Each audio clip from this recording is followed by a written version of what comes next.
るエピソードの中に嘘を紛れ込ませるんだけど、入れた嘘が単体だったの。確かにこいつが嘘だ。嘘がのこのこ残ってる。なるほどね。これもだからあれだよね、しばゆが知らないエピソードを話してしばゆがへーって言うんじゃなくて、しばゆにもちゃんと納得させて、ああそうだったねって言わせなきゃいけないから。おったやんって言ってほしい。当事者にしないといけないんだよな。ジャブでいいんだもんね。だからジャブでしょ。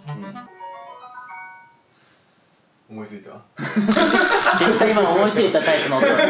じゃあね、僕らちょっと早めに集まってこれ撮って